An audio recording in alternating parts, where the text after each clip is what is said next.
Welcome to No More Mondays, the podcast that helps you navigate career challenges through the wisdom of professionals who have been at the same crossroads. I'm your host, Angie Callan, and I welcome you to join me each week as I chat with leaders, entrepreneurs, and employees who are here to share practical, tactical advice and some inspiration on how they arrived at career satisfaction. From job searching and career changes to going out on your own, we're breaking down barriers and providing actionable takeaways to help you take charge of your Mondays and ditch the Sunday blues. Welcome to the No More Mondays movement. Hello and welcome to No More Mondays. As always, I am your host, Angie Callan. I want you to stop what you're doing for a minute. If you're driving, maybe don't do the following exercise unless you pull over, but stop what you're doing, close your eyes, and imagine. Imagine what it would be like to just be happy, to be content and satisfied with life, to feel like you've reached your potential and to flourish and be happy about it. Well, you can open your eyes and continue what you were doing while listening in on this conversation, because today's guest is on a mission to help you do exactly that. As the founder of the Happiness Squad, Ashish Kothari embodies everything he stands for, which you'll hear in the joy, excitement, and happiness we're about to have in this conversation, which is why I am so excited. You just can't leave a chat with him without a smile on your face, and I hope this episode does exactly that for you. It takes a lot to change culture, and it takes even more to change the culture in which we live and operate, and Ashish is doing it one human at a time, and I have a feeling you all out there are going to be our next victims. Let's find out how we get on board. Ashish, welcome to No More Mondays. Such a pleasure to be here with you, Angie. Thank you for having me and introducing me to your lovely community. Yeah, you're welcome. I'm kind of busting at the seams here because I want to get into the Happiness Squad. And, you know, when we first chatted, we realized we were connected by Jim Young, by the way, who is an episode earlier this season. And he is from a community of other podcasters who and authors who just everybody I meet, I love. So as soon as I get to meet somebody from that network, I get excited. So when Ashish and I first talked, I knew that this was going to just be a very like lighthearted yet serious and impactful conversation at the same time. And as we get into Happiness Squad and Hardwired Happiness, it's really going to come out. But I think it would help everybody out there to get a little bit of background on you. And just how you even got to this point and how you first tuned into this idea that we all needed to kind of like overhaul our thinking and perspective on our lives and careers. So how did you get here? Yeah, great question, Angie. Look, and I'll keep it short. But I grew up in India, classic son of middle class family growing up in the 70s and 80s in India. Perfection mattered, top grades mattered, and you pick up this story, right, that kind of has served me really well for like the next 40 years, which was, if you want to be happy, you have to be successful. And if you want to be successful, you got to sweat. And you got to sweat harder than the next one. And you got to work hard and you got to give it everything you've got. And if you do that, you will climb and you'll be successful. And when you'll be successful, you'll be happy. Well, I went to, IIT Bombay, which is one of the top engineering schools in India. About 2,000 people get in out of the 200,000 who take the exam. Joined IBM, got into consulting, did my MBA at Chicago, was in consulting with McKinsey, rose to be a partner in 7 years. Worked there for another, I just left in August after 17 years there. I was a partner there for 10 years.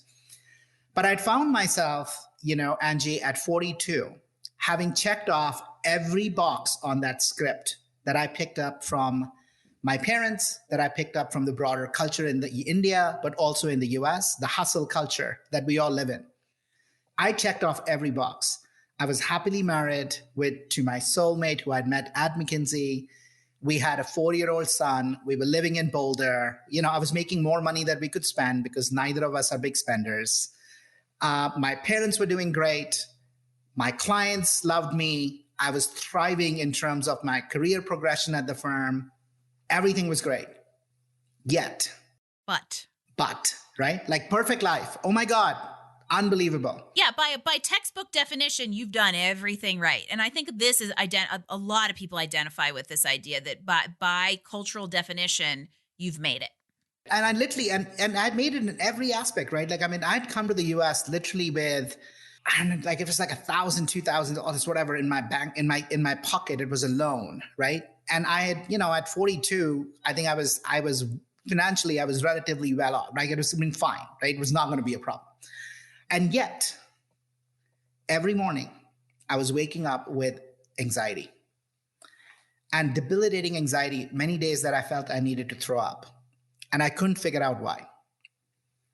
Because there was nothing externally. It wasn't a performance pressure thing. It wasn't a toxic boss thing. It wasn't a unhealthy relationship thing. Like, it was just gnawing at me, right? And it was gnawing on me around like, why? And the only thing I can point to was like, I was traveling and I was spending more and more time away from my family, working on topics that I didn't really care about at all. But I was helping people, and that kept me going. But I was making, and so that was the only thing I had. And a lot of people had told me, you go see a therapist and they'll help you, because I don't know what's your problem, because you've got everything. I wouldn't say this now, but at least at that time I was like, what is a therapist going to do for me? I have no trauma in my past, and there is nothing about the future that worries me. So like this whole, cognitive behavioral therapy thing is like, I'm like, I don't need to reframe. It wasn't like that you were broken and needed to be fixed. I don't need to be fixed. You were at a yeah. And I say this to people because this kind of like complex, I think, is very, very prevalent. And I talk to people about this all the time. They're like, I should be perfectly happy. I've made it mid-career. I'm on the ladder. I'm doing all the things, but just something is missing and something isn't there. And I think the bottom line is it is okay to not be okay with that status quo, because if something's missing, then you're not okay. Exactly. And, and in that context of looking, so I said, listen, I have to find the answer within, because I don't want to live with this. And I knew some of the things that were causing me stress, right? Like this whole notion of like, I don't like what I'm doing, but I was stuck from a place of fear. I couldn't move. Or if I moved, I was doing the classic things that you see people who don't like what they're doing, but they don't exactly know what they want to do, right? Which is you go in multiple boats. I'm going to hedge. I'm going to keep doing this, and I'm going to do this little bit of this and a little bit of that and a little bit of that. You've got the safety net. Right? I got to have that. And I don't want to upset the people who got me here. So like, I don't want to leave that either. But anyway, I was very grateful for the firm, because I had a chance to go to this retreat. It was in Portugal, and for a week, for the first time in my life, I was completely disconnected. We were in nature. It was an old monastery. So there was a lot of, spiritual woo-woo energy about the place for those who kind of, tune into that woo-woo energy. You all know how much I love other people. I love people who also use the term woo-woo. Right. So that's why Ashish and I are kindred spirits. But I mean, it was a space that allowed me to go deep. And, I emerged. It was also the first time I got exposed to this whole field of therapy, psychotherapy, looking at our core wounds and who's shaped us. Some of the practices like meditation, right? Like these notions of also why we act in the way we act. And it was just introspective space. And I emerged, Angie, that week with 3 big insights that shaped me and put me on this path, my life mission to democratize happiness and to touch 1 billion lives. It was that week that seed got sown. And it came through in 3 insights. The first was I realized that relationships had been the heart of who I was the essence of who I was. My whole life had been a web of relationships. Like I'm the crazy guy who sends 8 certified personalized emails at the end of the year to people whose lives I walked for 25 years. So you were already doing this in a way. It just you hadn't kind of like defined the goal of what it was, what the outcome of what the activities were going to generate. So, relationships. The second thing I realized was, oh my God, there is this whole field that nobody taught me in school, in college, at work around human flourishing. I was going an indirect way to happiness. By the way, it's not even an indirect way. It's actually a myth. Success does not lead to happiness. It's been proven over and over again. Happiness does lead to success. I mean, that cliche that money doesn't buy happiness is true. And you've heard me say it 1 million times on No More Mondays that cliches tend to be a thing for a reason. It's because they're true. And I think that's the thing is like, you have to figure out when you say success doesn't give happiness. It's like you have to be cautious how you're defining success, because in this situation, it's the outward perception that you are successful. It's the money, it's climbing the ladder. It's all the things that society tells us make us successful. When I think the message here is you went inward to figure out what success needed to look like for you. Exactly. And how to be happier, right? And if you are happy, you are successful in all those external measures, by the way. And then the third thing I realized was I looked around, Angie, and there were 30 other people who all were having the same experience around, these practices, and they didn't know about these practices. And they all had, highly successful individuals at the top of their game, super smart, all Ivy League degrees, really doing well, but everybody's struggling with the same thing. So to your point, nothing was broken, but yet a lot was broken. And so that was that week where I said, you know what, I'm going to spend my life learning as much about this field and actually bringing this to individuals to help them flourish.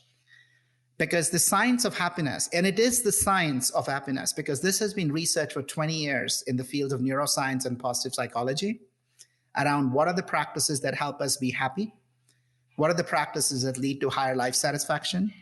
And it is completely not taught in any school, any college. It is not taught in leadership programs at companies.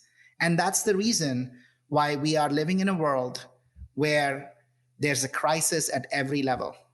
First time in humanity, by the way, first time ever, on a serious note, there is a crisis. Think about it. Economically, we are at the highest rate of inflation, facing down a precipice of depression, of a downturn. Ecologically, we have fires, hurricanes, earthquakes, floods every week. In terms of connection and humanitarian, the level of racial unrest, which is still brewing, the level of polarization that we have in this country and in the world, we don't trust each other as much. We can't even take each other's perspective. For the first time, the life expectancy has gone down. I mean, it's through the pandemic, but it has gone down, right? So almost every domain that we look, there is a crisis. Never, ever in the history has this been the case. We've had wars, but we weren't torn apart as nations. We've had racial unrest and we've had all of these marches, but there were other pieces that were in place. And this was, my insight as I looked at this work and I was doing my own work, Angie, was I realized that I think the reason we have a crisis at our level is that we have created a world where the complexity in the world is higher than our individual ability to hold complexity. By the way, this is not Ashish's theory. This is theory coming out of Harvard, adult development theory by Robert Keegan and Lisa Leahy. We are fundamentally living in a world that is more complex than we are. And when we live from that place, what happens is we try and control it. We try and simplify a more complex system, and we fail continuously. Our answers to solutions only make things worse. But also individually, we struggle with stress and anxiety and burnout because we get triggered and we go into our fear survival mindset because whatever we're doing doesn't work, right? And I realized that this is at the core of why we have a crisis at every level. This is at the core of why, despite being more prosperous by any standard, by living longer in terms of the technical, advances in life sciences, by being more connected through technology, and by being more efficient, yet why are we busier than ever, more disconnected, suffering from chronic ailments, and frankly, consuming at ever increasing rates? We are not satisfied. It's a lot of like superficial connection too. And I think that superficial. To go back to that idea of when you got introspective, I think that we are less in tune with ourselves as well than we ever have been because we're moving at such a fast pace.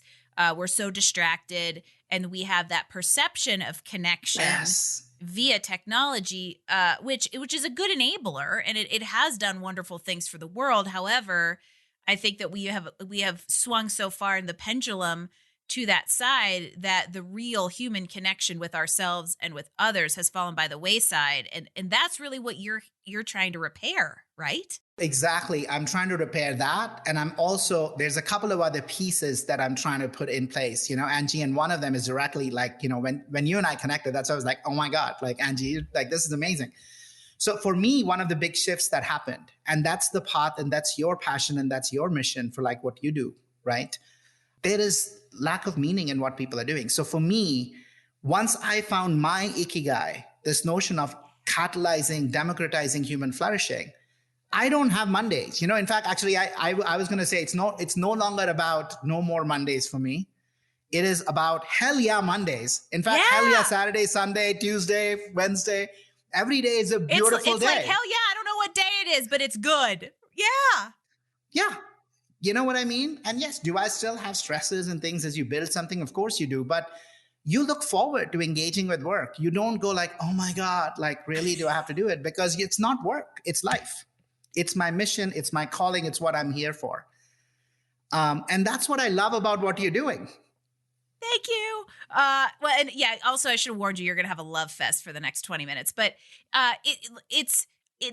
what I feel is so incredible. Like, I know people are like, well, who is this guy Angie's talking to? He wants to impact 1 billion people, but there are 1 billion people to impact, not just because there are more than 1 billion people on this planet, but if you all had the conversations I have with people, especially in the career space, the number of times the following statement comes out of somebody's mouth is, I want to do something more meaningful, or I feel like I don't have any purpose. It is a real problem, especially for those of us who are in like that mid-career space, who grew up with the parents of the generation that set up that success story in our head, and it's so rooted in us. We all followed that path. And now that the world has shifted and allows us more space to pursue our potential, there's a little phrase you may be seeing in the future, teaser. However, but if we have the space and ability to pursue our potential more than we ever have, yet we kind of almost suck ourselves back into the old school reality and we don't actually do it. And it's very common with people that are in their late 30s, early 40s and older, because we started our careers in that like old guard because that's what the culture told us. And there's a huge shift and we need to take advantage of it. For sure, Angie. And I will tell you, this notion of 1 billion, just for your listeners, I mean, this is a call, right, for you. And I'll explain a little bit about why billion. It's not out of personal hubris or like, oh, 1 billion looks like a good number. It came from and I'm going to talk about why, and I'm going to talk a little bit about the how, because there's a role in it for everyone. The why is very simple. As I mentioned, the reason we have a crisis is because we are taking decisions out of fear. We've gotten hardwired for fear, and 8 billion people are doing that. Right? And so I can say, yeah, I want to affect 10,000, 100,000. I fully recognize unless we do it at a scale and at the right scale of that billion, we're going to still, we're not going to make a difference, right? It's not going to make, it's like, a little bit more salt in ocean is not going to make any difference. That's a great way to put it. Everybody just went, I think you're right. No more salt in the ocean. Is it going to matter? Right. And so if you actually fundamentally affect 1 billion, I think the people and the lives they lead and the decisions they make, especially if they are, they're influencer, leading large organizations, leading families, I think you start to make a difference. That's why I chose 1 billion. I'll tell you a second reason why I chose 1 billion. When you focus in on, I want to affect 1 billion people, look, there are 5 or 7 people that touch 1 billion people in the world. I am not one of them. I have no shot at being like Narendra Modi, the Prime Minister of India, President Xi, the President of China, the Pope. Unfortunately, Bezos is on that list, but I think that we're going to do something a little bit better than Amazon. Right? Bezos, but his company, he doesn't, right? His company that he's created Very does. Good point. Same with Facebook. Facebook does, but not Zuckerberg. And in ways that, unfortunately, are so terrible. But my view was, but you know what touches 1 billion people every day? In fact, what touches 8 billion people? 8 billion people. People touch people. Ideologies and revolutions touch people. And that's what I'm in the midst of, right? So this notion at the heart of how I want to achieve the 1 billion is I'm creating at the core an open architecture company, which creates the assets, creates journeys, but then pushes it out to the periphery for individuals to take this work and do this work with their people in their community. right? So for example, I'm working with an amazing leader who is a veteran who wants to take this work and actually bring it to the veteran community. And we're going to build, we're building a community and we're building assets in terms of these master classes that she can take and work in that community. I had somebody reach out for me from Philippines. She's like, wow, I love this mission. How can I help? I'm like, here's how you can help. I have a platform. I have a class. Work with your people and translate this content into your context. So this is the Happiness Squad, right? We're talking about the Happiness Squad. This is the Happiness Squad. So how do people get involved in this initiative? How do they leverage the resources? What's it for? Who could benefit from it? I just go there. Yeah. So I think in two different ways, people can, people will be able to access this. So the first is we're building a community.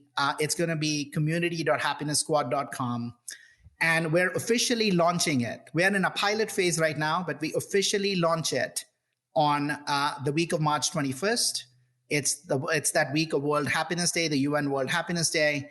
And then it's going to be available from April. And to stay true to the mission and making sure that this community allows people to kind of, integrate these practices into their lives, taking all excuses out, Angie. The community is going to be a paid community, but it's literally $1 a day. And so my pitch to people is, if you want to be happy, if you want to be healthy, what is the price you're willing to pay for it? And if you're willing to pay $1 a day and invest 5 minutes of your time a day, 5 minutes and $1, you can learn about micro practices and pick 6 to 9 over a year that will help you be happier, healthier, have more love and meaning. So this is all about doing. It is not about knowing. We've known about mindfulness, gratitude, self-awareness, these practices. Very few of us do it. And so this community, right? And so yes, that's what this is about. Well, and I love I am practical, tactical action. That's me. So I love, and that's where we talk about woo-woo, and sometimes I talk about it negatively, but woo-woo is a lot of times where things start. Woo-woo is good. Yes. It has a place, but it's only as good as the doer behind it. That's what you're giving people a mechanism to do. Exactly. We are addressing the core elements. We have an epidemic of loneliness. 60% of people in the US are lonely. The numbers are similar in the world. So community fixes that.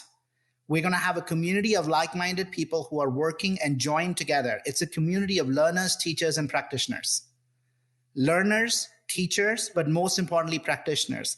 It's a space we show up weekly to practice, learn and practice with others to fundamentally integrate these into our life.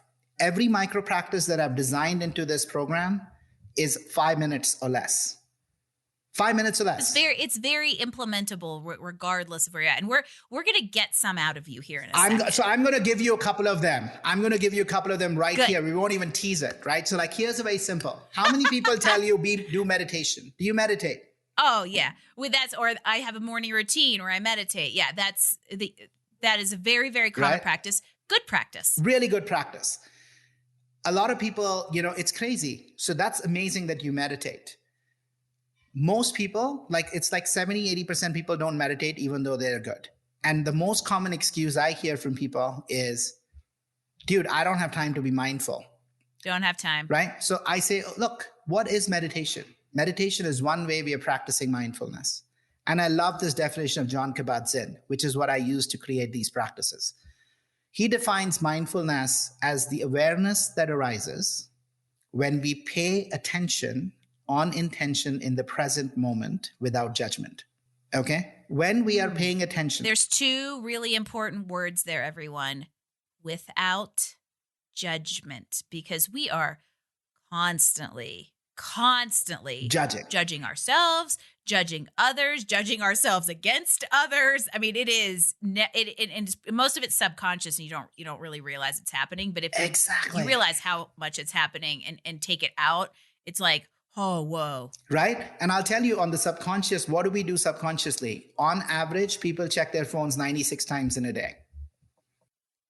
Oh, yeah. Right? I mean, we all have, if you have an iPhone, there's an app that tells you how many times you picked up your phone. So go check it. I encourage you all to look at that. I encourage you to pick up your phone and look at that specific set of statistics on Sunday afternoon when they like to send it to you, because you're going to feel like a terrible human and you're going to stop picking up your phone if you look at it. But yes, and that goes back to that kind of idea of being so distracted. Exactly. We are never centered in ourselves. We're never here. We're never in the present. Right? So this notion of, so the practice that is one of the micro practices is a mindful minute. And so what I say is, think about activities that you do every day. We all brush, right? To all these people say, I don't have time. I'm like, do you brush in the morning? I'm like, of course I brush. I brush twice a day. I'm like, good. Tomorrow or this evening, when you brush, just do the first minute mindfully. Notice which hand you pick up the brush. Notice the toothpaste. You probably use the same toothpaste because you like the flavor. But when was the last time you really reconnected with that flavor, that freshness, that tingling? Whether it's a spearmint or a peppermint or whatever. Do you even remember which one you always go to? Right? And just take a minute. And it's such a funny thing to like pay attention to, but it's almost like tuning back into things that we take for granted. Not exactly. that, I mean, it's okay to take toothpaste for granted, but it's more about tuning into kind of processes that have become very automated and like roboticized in our day to day. And seeing like how you can explore them differently or get new realizations through things that otherwise are very automated and mechanized. Through that plant the seed of mindfulness, right? So I have 5 practices in this one micro practice that I say. Think about 5 moments in a day: brushing, eating, bathing, having a cup of tea, even answering the phone when the phone rings. We can take the bell. In fact, I have changed my ringtone to a meditation bell. So when my phone rings, it's just a reminder to take 3 breaths mindfully, just connect with what's here and now, and then pick up the phone. Or one of the recommendations I give people is you turn the ringer off. Yeah. You're like, wait, what? I won't know if the phone rings. Yeah, you won't know if the phone rings. A buzz is a lot less invasive to yourself and to others around you than a ring. And but whether it's changing it to something kind of like more pleasant or changing it so you don't hear it, the point is changing it, because we all remember the 5th grade story of Pavlov's dog. Exactly. So it's really about like trying to like, I think, shake up routines, right? Because then you're able to kind of bring more awareness to just yourself, you're present.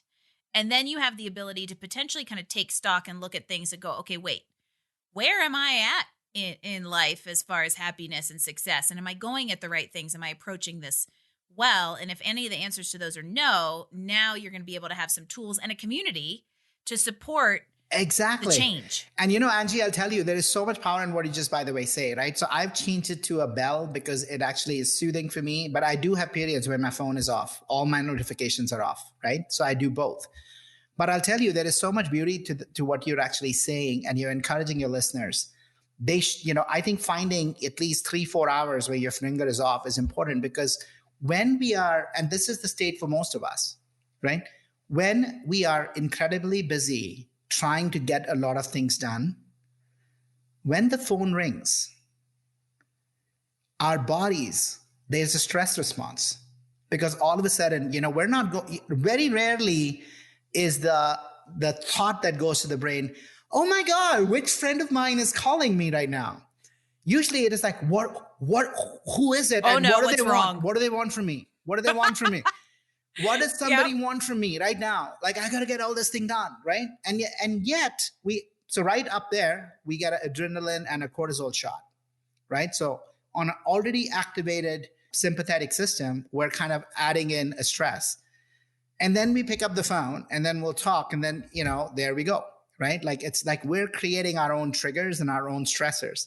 So this notion of going to something that is a more gentle or even off, or like something that is not jarring, is so powerful. It's so powerful. Because it's the reason we are in a state of burnout isn't that our bodies are made to handle stress. What our bodies are not made to handle is a continuous activation of our sympathetic with no coping built in the middle. That's what we're not built for.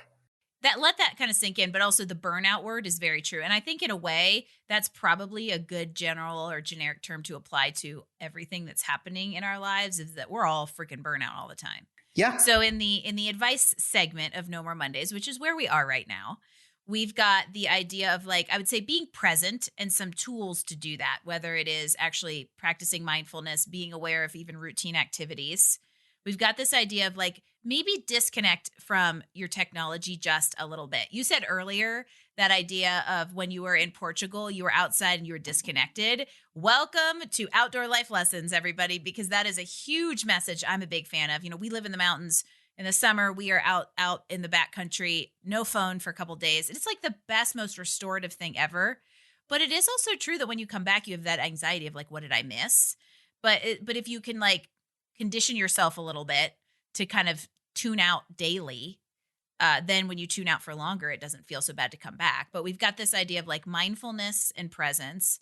Tune out a little bit from technology so that you can be more present.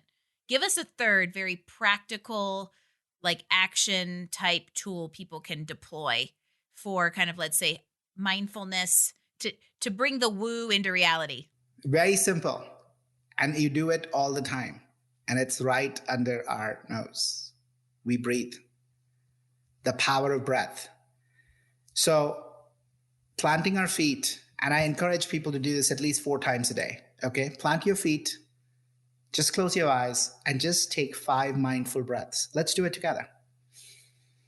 Breathe in and breathe out. Just noticing how our chest expands when we breathe in. Our belly expands. And then just breathe out from your mouth as if you're sipping out of a straw. Breathe out. It's also scientifically proven to lower your heart rate. Exactly. It allows our parasympathetic system to come online. It's the restorative recovery part of our nervous system. We just made everybody so uncomfortable. They're like, why are they not talking? This is a podcast. I encourage you to actually just pause this and do what we just said. You'll notice a huge, huge, huge difference. It's also one of the things, speaking of woo-woo, it's one of the reasons yoga is actually a really great physical aspect of the physical practice to bring into mindfulness, is because not only is it just good movement for your body, but one of the very core principles of it is the breath. And you really learn how to use it to lower stress, lower anxiety, bring your heart rate down if you're in a situation when you're, where things aren't going well. So maybe there's another tip is Angie just told y'all to go to yoga once a week. Yeah. And in fact, Angie, I'll tell you, you talked about the mountains, and I bet there's a lot of your listeners who might not have access to that. But again, research is very clear. Even seeing a photograph of nature printed in front of you has huge restorative effects than just checking your phone. If you have a plant, take a small green plant and put it in your desk. And just even a minute, just noticing, right? Again, just noticing the plant, the green, the colors, how it rises. Just a minute of that tunes ourselves to wonder, to awe, right? Because there is so much that we don't even notice, the little details. And those are things that can, again, it's all about allowing our parasympathetic system to be online and not be constantly triggered. There is a scientific tool. There's a device, we measure its instrument. Your iPhone, by the way, does that too. It's heart rate variability, HRVs. Our watches have that. Many of the devices have it. Heart rate variability is how variable is your heart rate. For most people, it is super shallow because we're constantly triggered. We're constantly in a state of overdrive. And so training our systems to actually behave in the way they're designed, our bodies are designed for, huge unlock. And it is not about doing less, right? Literally, that's the magic of it. A lot of people say like, well, yeah, that's all great. If I could do less, I would. Don't you think I would? And I'm like, no, this is not about doing less. So these practices, Angie, very practical. I can point to a lot of research that shows it, but I borrowed this word from Tal Ben-Shahar. My me research, my me search, as I integrated them into my life, he uses the word me search. I love it. Me search proved to me, my last 3 to 5 years at McKinsey, I was 70% at, I was working 3.5 days because I was working the other 3.5 days. It wasn't work, it was life. I was researching, I was reading, I was learning, I was meditating, I was integrating many of these practices into my life. I was more effective. I got more done in 3.5 days at the firm in every metric: billings, impact, relationships, happiness at work, on every dimension. Everything was higher at 70% than when I was 100%. And by the way, I got more done and I had more energy, even though technically, if we use the old measure of work, I was working 7 days a week. Well, and that's why, isn't it Denmark that just went to a 4-day work week? I actually don't work on Fridays as much as possible and notice a huge difference between a 3-day recuperation period and a 2-day.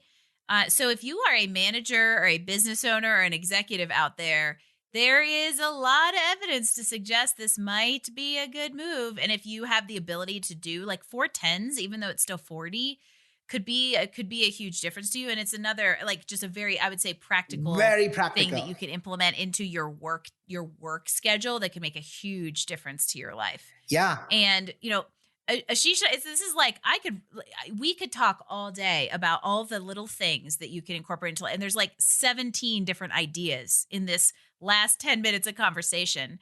And so tell everybody, like, how do they actually tune into this? If you would like this to be the shameless plug portion, we can call it that. But I mean, you've got the community coming out. You have a new podcast that just went out. There is a book. Like, how does everybody get the get the stuff and the goods so that they can actually follow through on some of these ideas? Now, thank you, Angie. So a couple of different ways. One, go to our website, happiness.squad.com. You can learn a bit more about me. You can get to know about the book. All of that, right? So I think that's one great source. As I mentioned, please sign up also there to just a mailing list so that when we announce that this community is live, you can hear about it and join it right away. You all want to be there. If you don't, I don't know what's wrong with you. I'm just telling you. It's going to be your homework. If you're working with me as a client, everybody, join the Happiness Squad. Thank you. So I think that's the second way. And then, as you mentioned, like, the podcast is live. This is our week 1 of the podcast. It is called the Happiness Squad Podcast. You can find us on iTunes. You can find us on Spotify. Please go have a listen, subscribe to it. And that's our mission on the podcast, is to really bring thought leaders, experts that can help us hardwire ourselves for happiness. Funny, I didn't make this correlation when we talked the first time, not recorded, but when you mentioned earlier, I also went to engineering school at a very prestigious school. And it's interesting. I still say that engineers make great entrepreneurs if they're not actually wired to be engineers, which is why I think this is kind of so funny. And so there's a lot that just kind of parallels your story, parallels with me. And I realized a long time ago when I actually was practicing engineering, how common this plight was and how just mediocre we were fine with mediocrity. Yes. I'm fine. And I think that what you and I are both trying to do, whether it's through career coaching or the Happiness Squad or books or connecting 1 billion people, is letting people giving people permission to not be mediocre. Yeah. And I will add an and to that, Angie. 1, give permission not to be mediocre. And for the others who say, yeah, that's not me, I'm a perfectionist, check in on what's driving your perfectionist drive. Is it a story that the only way I can be loved is if I'm perfect? Or is it truly perfectionist because I want to give it the best I got? Just check in with that. Oh, check in with that. That's a mic drop moment. I also have to say there's reference to at least 3 other podcasts in this conversation today. And I think it's worth dropping them because Heather Welpley and I had a conversation on an episode earlier this season about letting go of perfectionism and how it actually it is more of a negative than it's a positive. It is toxic. And then many episodes ago, Craig Knight and I talked about workplace satisfaction and like the theory and psychology of workplaces, where we specifically talk about how the green plant in the office is a total game changer. And then there's this third one that, and Ashish, you and Michael have to connect. Michael O'Brien, it's a recent episode that just came out. He has a mindfulness initiative and an app called Pause, Breathe, Reflect, where he's helping people bring tiny little bits of mindfulness and meditation into their day. We talk about breathing. So if all of you out there are like, I've heard this, it's because you need to hear it more than once. And this is a great message. This is really good stuff that it doesn't only just, we don't talk about this just because we want to go record a conversation, even though we just want to record a conversation too. Let's be real. We're podcasters, but it's really because it is meant to help people with the bigger picture of, being more satisfied and having tools with which to get there and get through the journey, because it's not like you flip a switch overnight, and you got to figure out what works for you as well. But that's really what this is all about. It's what the Happiness Squad is meant to do. Wouldn't you agree? Absolutely. It is to flip the switch. It is to hardwire ourselves for happiness versus our wiring for fear. And if we change that, because friends, think about it. None of us have a shot at controlling the external world. But what we do have 100% shot at is mastering our inner worlds. Let's just do that. We can choose who we want to be. We can choose where we want to grow. Nobody can take that away from you. Nobody. That's an amazing piece of advice. And I think that that's a good point for me to probably say we should wind things down, because this could be a 4-hour podcast if we wanted it to. But I think that, and as we close things out, I always ask for another pearl of wisdom, that last gold nugget. And what you just said was probably a great one. But let's get another one, because I know you have it. Like, what is your number one piece of advice on how everybody out there does get one step further to this satisfaction and this happiness that we have talked so much about? Yeah. So I'll just build on the last one, right? And just say this. Really powerful practice. You can do it in a minute. The first thing you do when you wake up, choose your intention. Set your intention for how you want to be today. And you can choose a word: grateful, mindful, curious, loving, social. Pick one of the 9 words, 10 words that are, optimistic, and set an intention for who you want to be that day. Because often we go into what we want to do today. Don't worry about that. Just focus on who you want to be. You have 100% control over that, regardless of the gifts the universe has in store for you that day. Gifts, curses, what have you. I say that sarcastically. But you know what? But it's true. You don't control those, but you can control how you're going to meet it. How you're going to meet and see what shifts for you when you hold your stand for what you stand for today, who you want to be today. And when you can control what you can control, the stuff you can't control becomes a lot more either insignificant or manageable. Yes. Thank you for having me. This is awesome. Thank you so much. I can't wait to, I'm just going to say it, be on the Happiness Squad podcast. There you go. That's my intention for the day. I like how I turned that one around.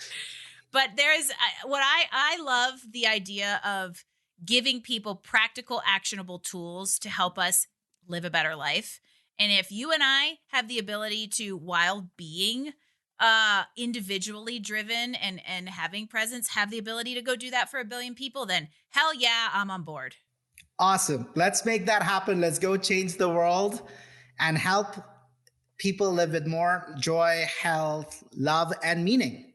Let's do it. It is the Happiness Squad movement. It is the No More Mondays movement. Everybody, I think that you could all agree Ashish is an amazing addition to this community. And I am very excited to see what we all do together. I'm so appreciative of your time. Thank you for being here today. And thank you for inspiring everybody out there. Thank you for having me. Take care, Angie. You as well. And everyone out there, I hope that you took some notes. This is worth listening to again, because this is jam-packed. And I hope to see all of you in Ashish's Happiness Squad community opening here just in a few weeks. And for those of you out there, I would love for you to subscribe to No More Mondays and the Happiness Squad podcast, wherever you get your podcast. It's a huge help to people like Ashish and I as we, I'm going to throw a we in there, as we work to impact 1 million people on this planet and get you all to more satisfying careers and life. We want to be able to bring you these stories. And I know it seems weird, but ratings and followings and all that crap on the social stuff helps us. So please, go do it. And if you want to grab the show notes from today, including all the links, leave us comments, give us a guest suggestion, give us feedback, tell us how amazing we are, all the things.